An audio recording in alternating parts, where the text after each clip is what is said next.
Minamahal na ama ng ating minamahal na lungsod, palakpakan po natin Mayor Francisco Isko Moreno Dumagoso at ang ating butihing Vice Mayor Chi Atienza.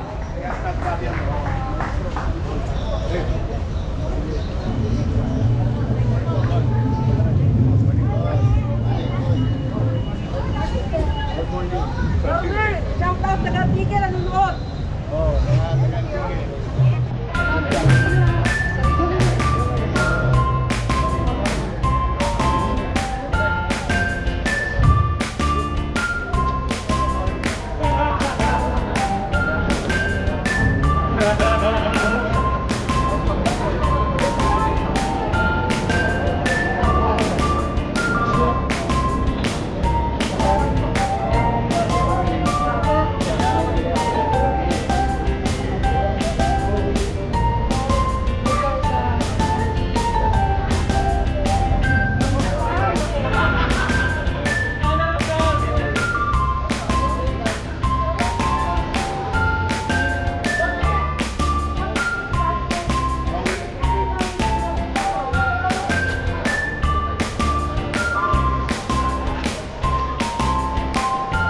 Muli po, salubungin po natin ang isang malakas na palakpakan ang ating minamahal na alkalde, Francisco Isko Moreno Dumagoso at Vice Mayor Chi Atienza.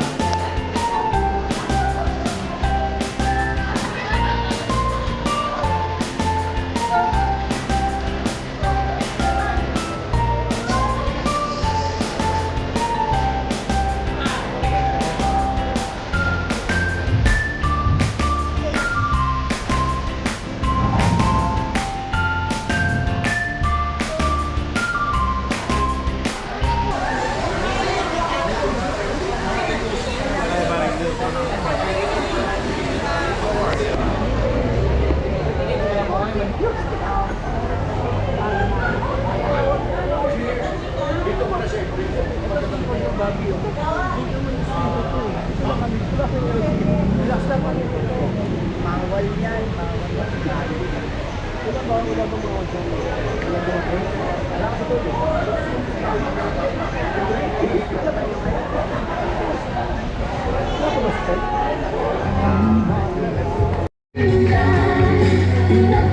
Magandang umaga. Kamusta po kayo? Kamusta kayo dyan sa kanan? Sa kaliwa. Bago po ako mag-umpisa, gusto ko muna bumati sa ating mga kasama dito. Ang ating napakagaling na OIC ng Manila City Library, si Ms. Maylene Villanueva, si Engineer Andres, and of course, ang aking nag-iisa at napakagaling na alkalde, si Isko Moreno Dumagoso, ang mga chairman, mga barangay officials na narito ngayon, ang mga konsihal na narito ngayon. Pero personally, masaya ako sa inisyatibong to dahil kung dati nasasanay tayo na mga pupunta lamang sa library ang mga kabataan, ngayon gusto niya maingganyo pati ang ating mga lolo at lola para matuto na rin mag-computer. Para hindi na kayo nahihirapan mag-Facebook. Anyway, nandito po ako at susuporta ng buong buo sa abot na ang mga kaya sa gustong mangyari ng ating alkalde. Isa nga po ito yun. Nandito ako sa inyong harapan para ipakilala ang isang tao na alam kong mahal na mahal niya na. Pero sa mga hindi may alam, 1998, ako po ay nasa likuran na ng ating alkalde nung siya ay tumatakbo bilang konsihal sa Tondo. Dahil mga panahon na yun, ako po ay nakasuporta sa aking ama na siyang nangangampanya rin sa Tondo. At doon ko nakita ang katapatan ng kanyang puso, ang kanyang kagalingan. At ngayon noong siya naging vice-alkalde, siya ay naging top-notch councilor noong 2001. At noong siya naman ay, konsehal pala, and then naging vice mayor from 2007 to 2016. And of course, pinakamagaling na naging alkalde, huwag niyo lang sasabihin sa akin, ama, na sinabi ko yun. Pero siya po ang masasabi ko, pinakamagaling na naging alkalde ng Maynila. Dahil noong panahon ng pandemya, siya ang tumulong sa atin para kahit papaano makatayo tayo sa ating mga paa kahit na tayo ay dumanas ang mahirap na mga panahon na yun. Maaari rin tumangos ang ating ilong Dahil siya po ay naging Undersecretary ng Department of Social Welfare and Development, Chairman ng National Railways Corporation, at talaga namang nakita natin na ang buong buhay niya. Pinigay niya para makatulong sa mga taong bayan, lalo na sa mga Manileño. Hindi ko na po hahabaan ito dahil alam kong gusto niyo na marinig ang mensahe ng ating napakagaling na alkalde, si Yorme Isko Moreno Dumagoso.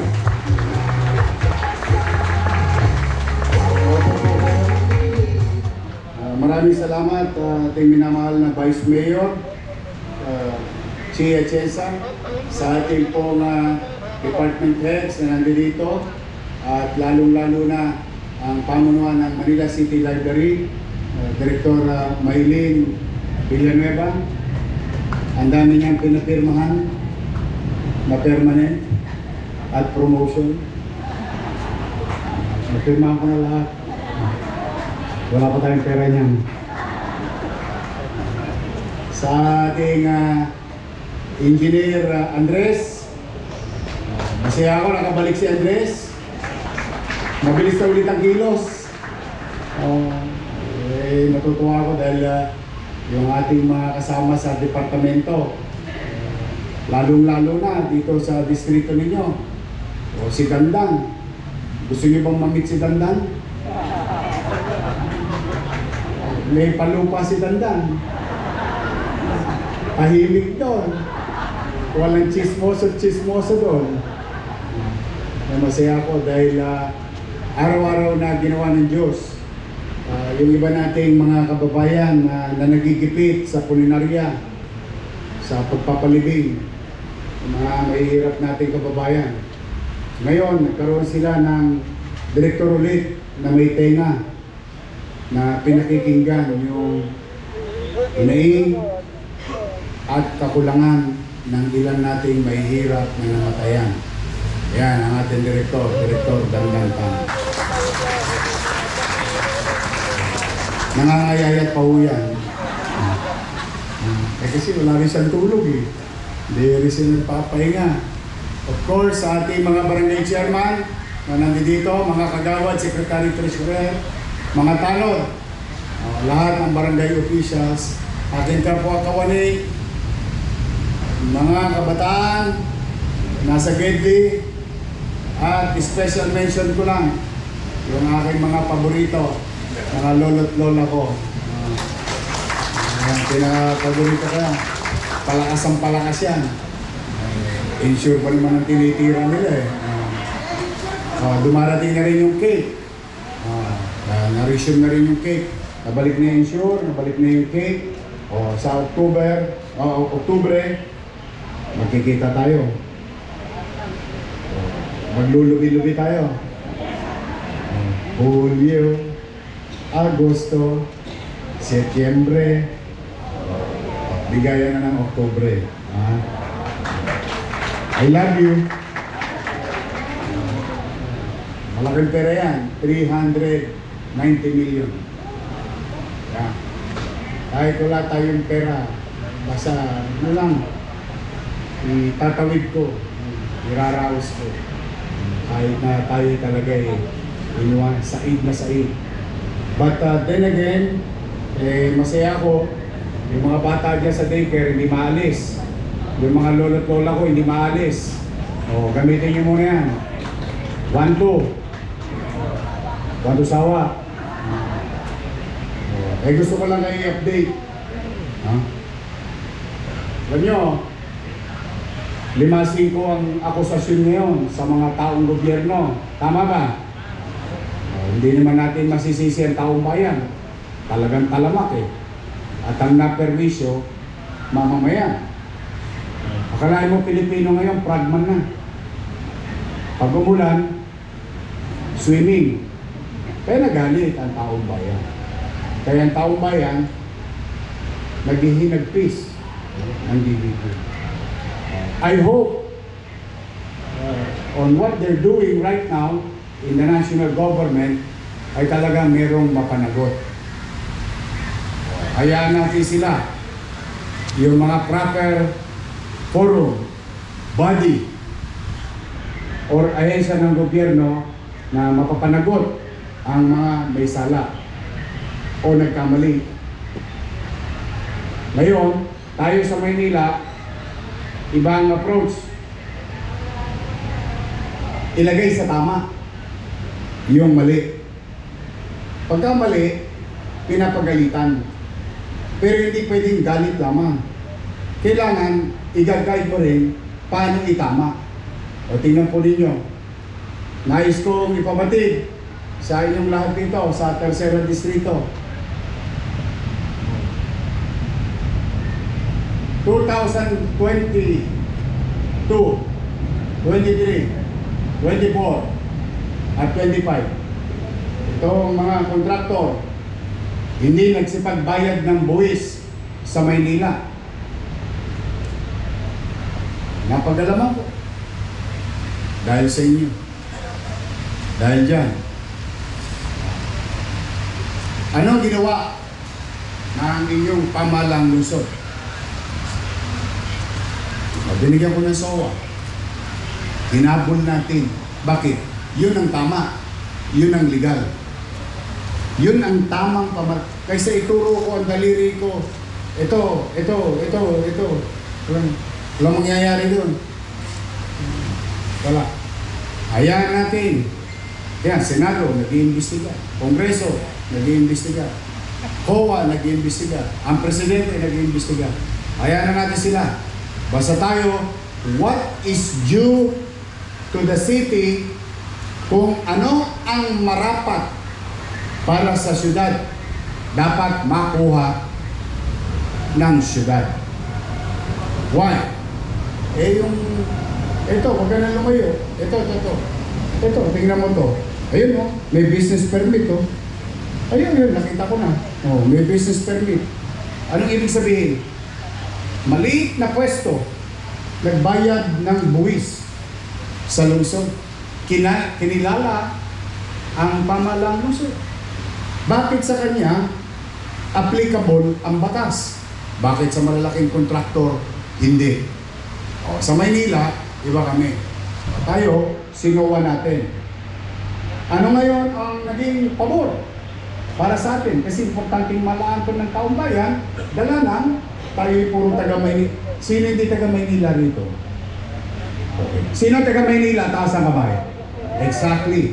Because there must be government. There must. Kailangan may gobyerno. Ano naging epekto? Mga nanay ko, mga tatay ko, nais kong ipabatid sa inyo, lalong-lalo na sa mga barangay official. Noong Biyernes, nakakolekta na tayo ng 93 million pesos. From zero. From wala. Hinabol ng pamalang nagbayad siya. O yun, paano? Yorme, paano yung hindi magbabayad? Huwag kayong mag-alala. Ito nga, dinimanda ko eh. Dinimanda ko yan, kriminal. Bakit? Yun ang tama, kaysa akusahan ko eh. Diba, kaysa turo ko lang ng turo daliri ko. The legal way, the proper way. 93 million. Gusto ko ipaalam, lalo na rito. May mga karanasan sa Rasak. Malapit sa inyo to eh, diba? Gusto ko ipaalam sa inyo. Yung sinira na building ng kontraktor noong Biyernes, nagbayad sila 10.4 million pesos sa lungsod ng Maynila.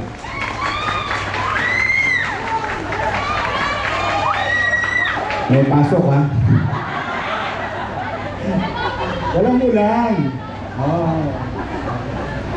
Mga bata kasi, Yorme, bahala mo.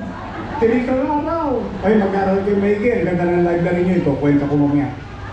Kinukwento ko lang muna, saan tayo papunta? At ano ang mga dahilan?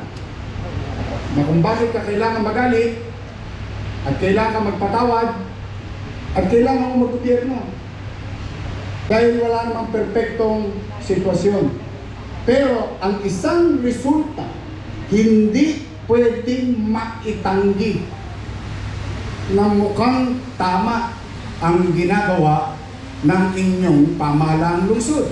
Iberiin ninyo, mga nanay ko, mga tatay ko, paano halimbawa, katulad ng dati, sinundan ko, ikinipit balikat lang ang lahat ng ito. Magkano nawala sa atin? Malaking pera. Bakit siya? Pinagbabayad natin. Ayan, nakikita ko yung may permit, nakita ko yung logo. Bakit siya? Nagbabayad ng 5 bulig, 3 bulig, o 7 bulig. Malamang yan, taon-taon, 10, tansya ko dyan ha. Mahina na 10 bulig dyan, 1 taon. Bakit siya nagbabayad? Bakit sila?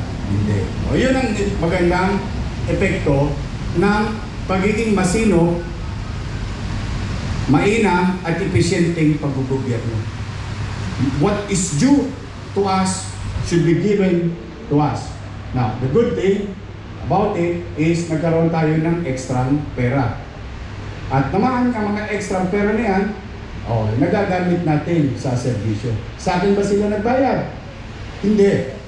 Sa gobyerno ng Manila. Minalas lang sila. Bakit? Binoto niyo ako.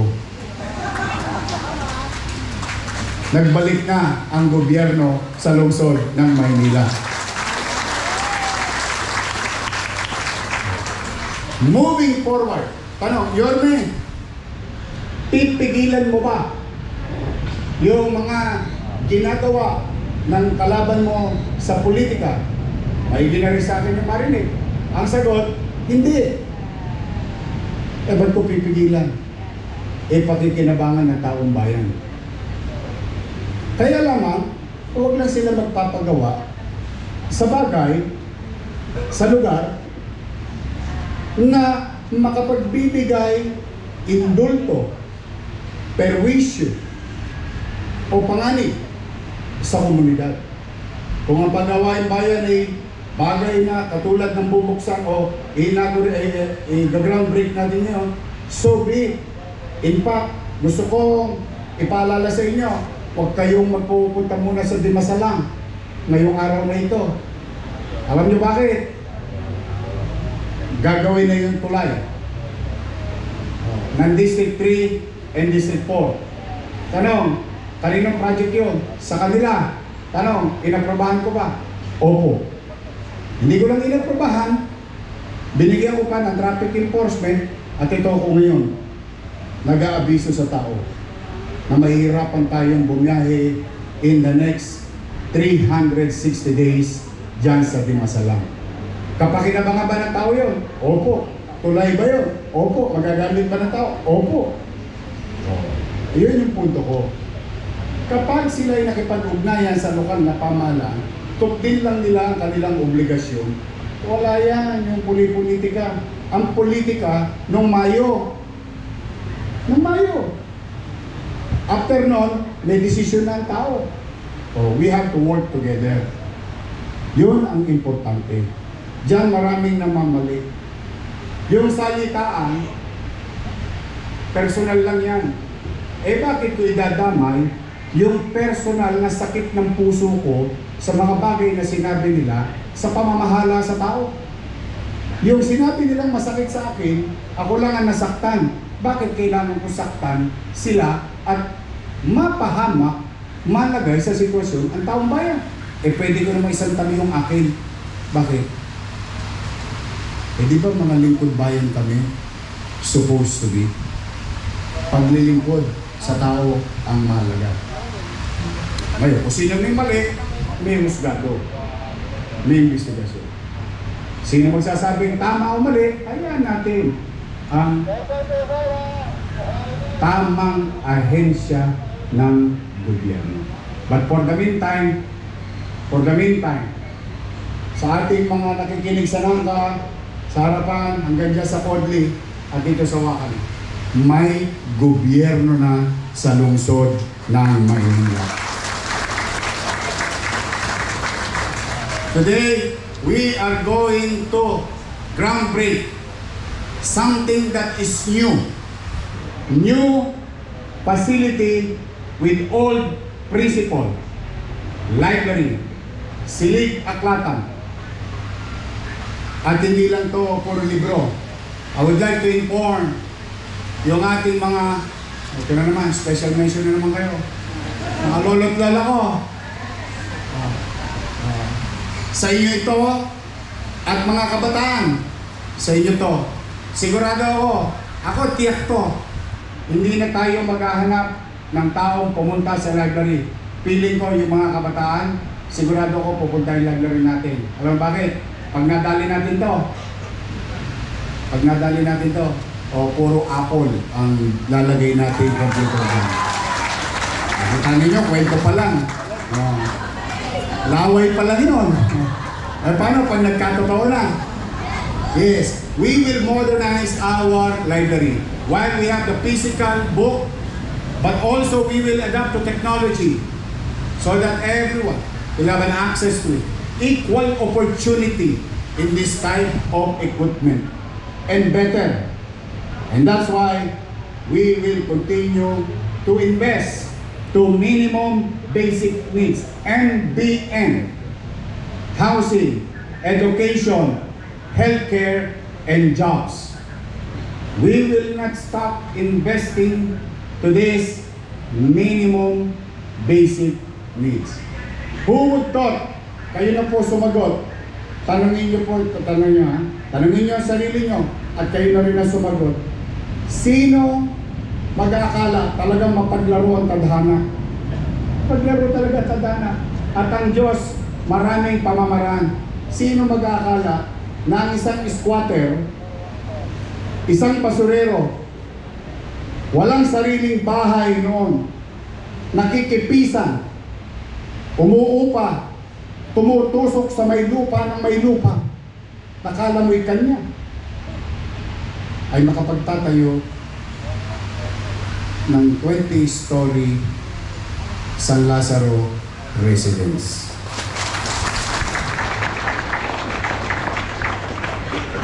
Sino makikinabang? Mamamayan, pamilyang Manila. Talagang mapaglaro ang tagal. Yung squatter, nakapagpatayo ng pabahay sa kapwa squatter. Tingnan mo talaga, hindi mo talaga masasabi ang buhay ng tao. Kaya ako'y naniniwala, hindi ako nawawala ng lakas ng loob na kahit na wala tayo. Sa totoo lang ayoko nang asinan ng sugat at kalamansiin ng sugat Pero talagang ganun kahapdi ang katatayuan natin. Pero hindi ako titigil. Loobin nawa ng Diyos na bigyan ako ng lakas ng pangangatawan. Hindi ako titigil ng maghanap ng mga bagay na kayang magbigay ng serbisyong mapapakinabangan ng mga bata sa lungsod ng Maynila. We are going to inaugurate with a total of 2,118 square meter, 5-story. Ito, library ninyo. At hindi dyan hinto yan. Gusto ko na kayong i-update because this is budget month. In a matter of few weeks, there will be budget deliberation in the Sangguniang Panglungsod ng inyong konseho ng Maynila. And I would like to update you. Yes, maaaring salak tayo. Pero huwag kayo mag-alala. Hanggat kaya kong unatin ng goma, uunatin ko. Makaraos lang tayo. Next year, we'll start finishing Magsaysay High School.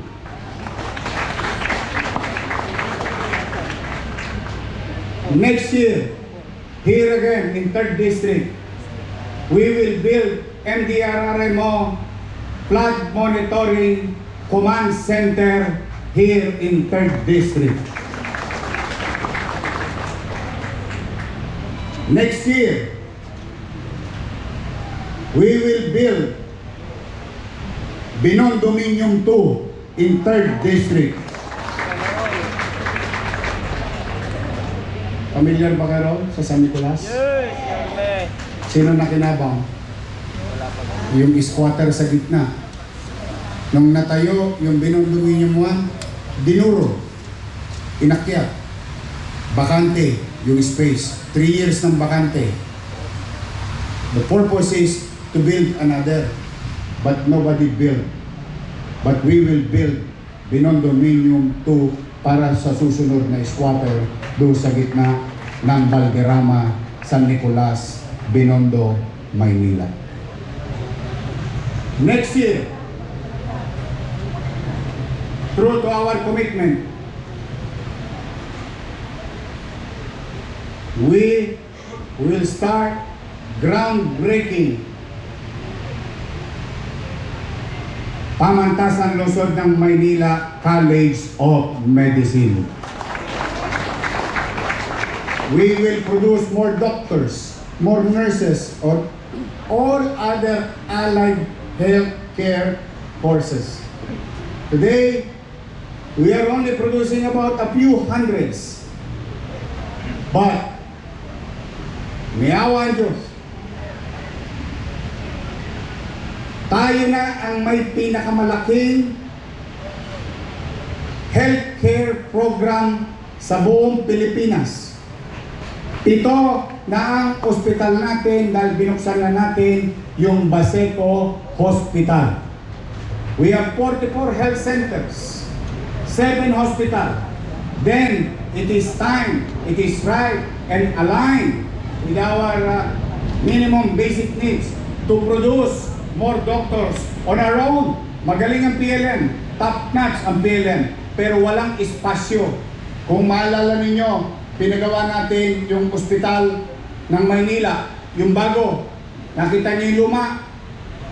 Dudurugin natin yon. Magtatayo tayo ng modernong Pamantasan Lungsod ng Maynila College of Medicine. You know how many possible students? 5,000 students of allied health courses. Yes, we will be part of the nation building. We'll produce more medical professionals in the city of Manila. Tuloy-tuloy yan. Kaya, umanatag kayo, mga nanay, tatay ko, mga barangay chairman, tinatawag ko na kayo, ha? Nakikilig yung mga constituents nyo. Tawa, natatawa sila. Buti na lang, hindi kayo nakinig sa kanila. Life must move on. We must move on. Tigilan nyo na yan. Okay na yan. Pumanatag na kayo. Nakita ko na yung paborito ko, si Cortez, oh. Alam mo, ito ha, let me, why am I like this? Sino dito ang nanay? Sino ang tatay? Madaling salita, halos lahat kayo magulang. And let me put this in this situation. Being a parent,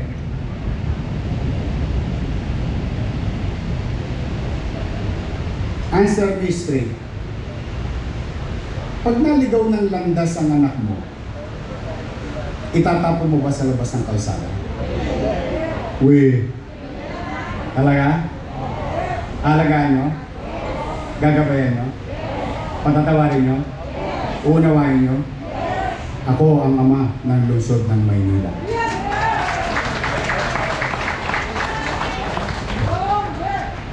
That's the way it is.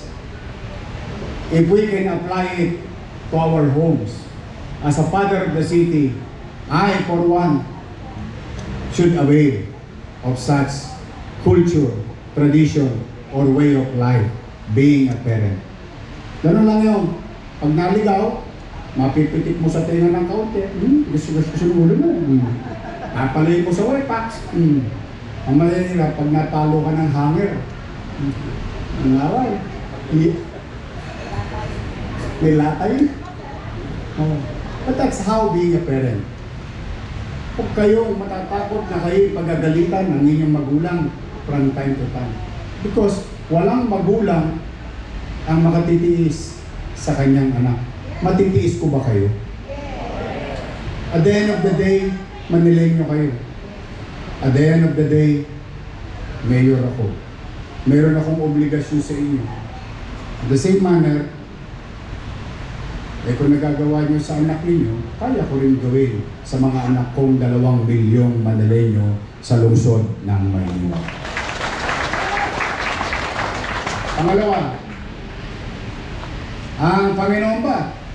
Whether si Jesus, si Allah, kung sino man ang Panginoon ninyo. Ayok, nasa langit ha, huwag yung nasa ibaba. Ha? Matanong ko lang kayo, mapagpatawad ba ang Diyos? Naniniwala kayo? Talaga? Kahit anong kasalanan natin, ang pakiramdam natin, patatawarin tayo ng Diyos? Tama ba? O, kung ang Diyos nagpapatawad, ako pa kaya? Who am I? Tanong, wala ba akong kasalanan sa buhay? Hindi totoo yun. Kamali din ako. Ang tanong, nadapa ba ako sa buhay? Maraming beses. Pero hindi ko binibilang yung dami ng pagkakadapa. Ang binibilang ko lagi, ilang beses akong tatayo. Yan din ang gusto ko maging relasyon natin. We must move on. Moving on. This is here we are. Despite of lack of resources, kahit na kulang tayo. Unat na ang goma. Pigang-piga na ang bimpo. May pagawain bayan pa tayo. Kaya, umasa kayo. Si Vice Mayor Chi, ang mga konsyal, mga congressman, senador, presidente, sino man ang mahihingian ko ng tulong, gagawin ko on your behalf. Hindi ako mahihiya, ipanghingi kayo. Ngayon, nandito tayo para sa ating mga anak at ang aking mga minamahal na lolo't lola. Sa mga barangay official, o kita ninyo, o nakuha nyo na yung RPT, di ba? Sino pa hindi nakakuha ng RPT? Imagine ninyo, tinago sa inyo ng first quarter, second quarter. Yung RPT, galing sa Maynila. Lahat. Pag may resources, what is due to you, you will be given. It will be given to you. So tayo lahat, ha? Ulitin ko. Can you just smile? Pwede ba tayo magpalakpakan para sa sarili natin, para sa tanggalin nyo na ang mga tinik sa dibdib ninyo. Andito na ako sa harapan ninyo. Ako na ang nag-aabiso. Tabla-tabla na. Wala na kayong isipin ba. So muli, mga nanay, tatay ko, mga batang Maynila, kapwa ko empleyado, maraming salamat sa pagkakataon na ito. I cannot do this alone. Hindi ko kaya maglinis mag-isa ng Maynila. Hindi ko kaya papanatagin na mag-isa ang Maynila. Hindi ko kaya papaularin na mag-isa ang Maynila. Kailangan ko kayo. I need you. We need to come together. All of us. Because if we are together, we can make Manila great again. Magandang araw. Pagpalain nawa kayo na ang pong may kapal. Manila! God first. Thank you. Maraming salamat po. Muli po palakpakan po natin ang ating minamahal na alkalde, Mayor Francisco. Bigyan daan muna po natin ang ating minamahal na punong lungsod para po sa ating next ceremony, which is the groundbreaking o ang pagbabaon na po ng ating kapsula.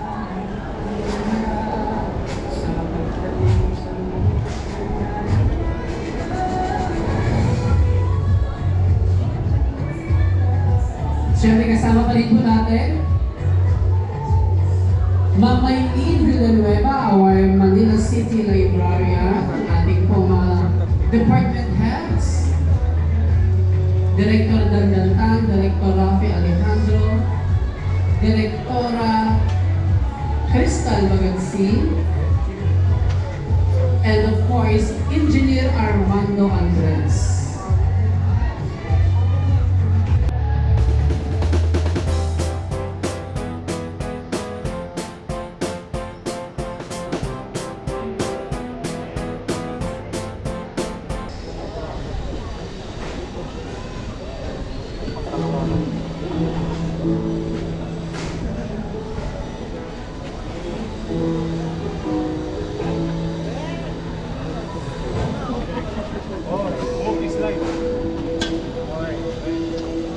Dito sa pagtahanan, bukas puso sa lahat sa iyo.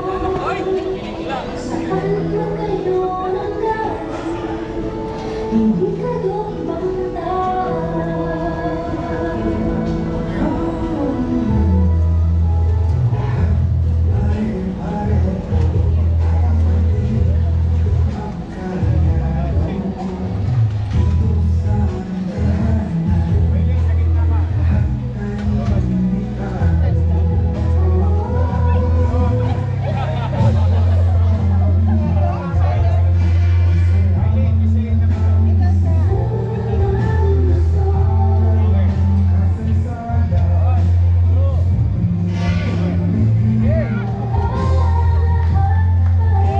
Lahat na po naibaon ang kapsula.